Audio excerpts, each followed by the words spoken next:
Welcome back to How to Souls. My name is Rach, and today we're going to continue with our 100% walkthrough of Elden Ring. Today we're going to go down to Morne Tunnel, this little cave down here in the Weeping Peninsula.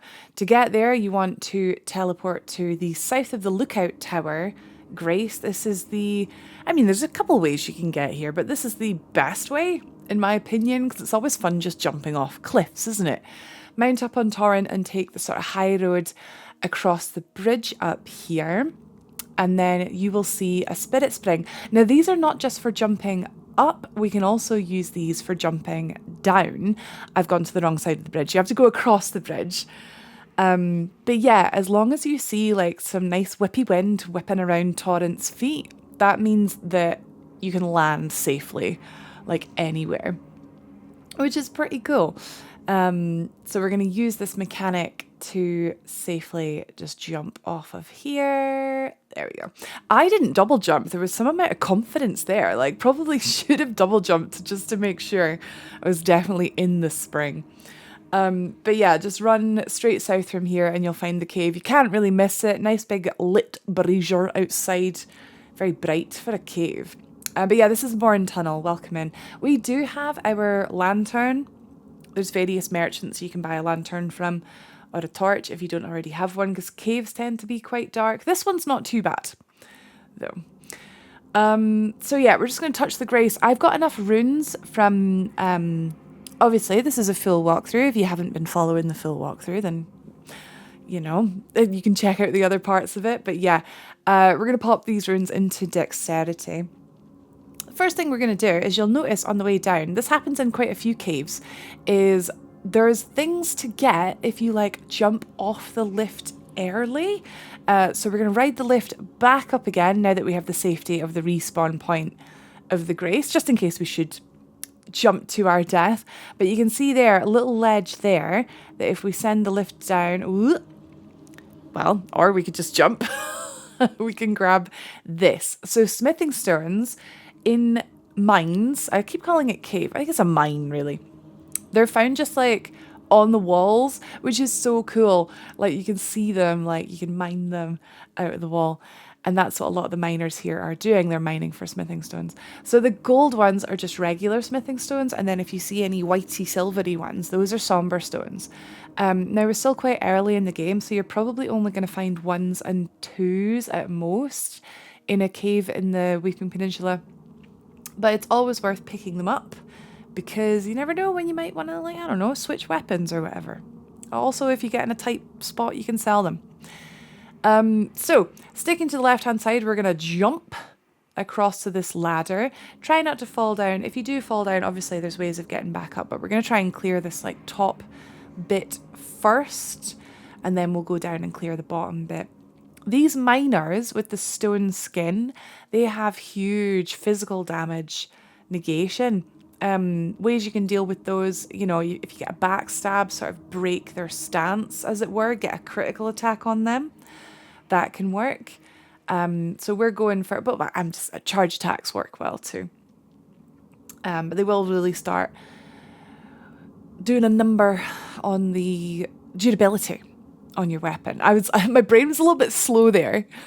But yeah, we're rocking the Bloodhound Fang, which is, obviously it's slash damage, but it's got huge stagger on it, so jump attacks should work fine against the miners, or charge attacks. All these Misbegottens, they are fine. They are going down in 1 to 2 hits. 1 hit on that one. So we're absolutely fine. The boss here is a Scaly Misbegotten, just a bigger version of these little ones, basically. Yeah, we're going just for the charge attack, which almost kills them. Not quite. Backstab might get them in one shot. But yeah, it's no big deal. Once again, apologies for the lack of game audio in this footage. I had some corrupted files, unfortunately. There we go. Oh no, backstab doesn't kill them in one shot. Okay. So we're actually better with the charge attack, even though it still doesn't one-shot them. It's chill, it's chill. The point is, we're still getting them before they have any kind of chance to fight back. Oh, I hit the pillar there. Oh. But yeah, these guys here, if they hit you with their pickaxe, it's quite a bit of damage. So we're just trying to always make sure that we get the first hit in. Try and stagger them before they stagger us. Whoop, whoop. So there's a few ways to go. We're going to go this way first of all. Down to this little shack. This is like a dead end, so we'll just clear this, get it out of the way. This guy here is just chilling. Let's ruin his day. I had in my head this was an illusory wall, but I'm thinking of a cave later on in the game. Sorry for any confusion. And this little guy here. These little guys, the ones with the backpacks, they have like sort of, yeah, cracked crystals. This sort of ranged earthen kind of magic that they do. But like I say, we're killing things in 1 to 2 hits, so they shouldn't be alive long enough to be able to cast at us. And larger glintstone scraps. So these kind of things, these are good for if you are lacking in the magic department, but you feel like you need to do some kind of magic damage. There are pickups like this that you can find in caves like this. Some of the wee miners like drop them that you can use to have some kind of magic ability without any stat investment. We got a flesh there. Nice big chunk of meat out of that chest. So that's for crafting. It's linked to an attack buff. Food. Oh, I missed a smithing stone there. Guys, I missed a smithing stone. Ah, I saw it. I just saw it in post. I mean, I don't need them, but just keep an eye out for the little gold rocks along the walls, or the silver ones, of course. I just ran right past one. There's another one on the right. I'm seeing them now. But obviously, clearing out all the enemies is the priority. And then you can go around and pick stuff up. Careful of the Misbegottens with the wings. We met a couple of these in Castle Morne. They can be super speedy. Oh, these ones aren't wingy. They're not wingy. Whipping out the pyromancy, which I think I keep forgetting how, like, it's okay. It's good. We're still not one-shotting stuff, but it can allow you to get some distance. If you have got a few things chasing you, starting to get a wee bit nervous, whip out the flame sling. We're going to get more powerful pyromancies as this walkthrough goes on. There he is, the bugger. So obviously we can pyromancy. Pyromancy? We can set him on fire. We can jump attack. We can reach him with Bloodhound Fang because it's long enough, but the flying ones are a bit more annoying. They'll always shoot 3 arrows, which always takes me by surprise. I always like, oh, right, 1, 2, okay, go. Oh, there's a third. So, right, and going down into this dark tunnel, first of all, because this is another dead end, there is some soft cotton here for crafting later on. So, if I'm not mistaken, this is the room that you would have fallen down to if you'd fallen right out the gate. So you would have missed all the collectibles up to this point if you had fallen down here.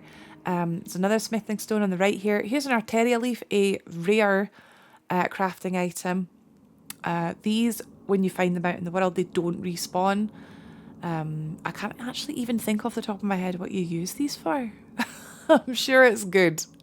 I can't think. Nothing that I've had to personally farm for, I don't think. But always worth picking up. Oh, he dropped a pickaxe. Nice. There's one more smithing stone just down on the right here. Somber stone, should I say. Before we go through the gate to the boss fight. This boss is an absolute cakewalk. Literally, I don't think he has much more health than the ones that we fought in Castle Morne. So we're just going to buff up. Flask of Wondrous Physique. Flame grant me strength. Don't even think I need a grease, really.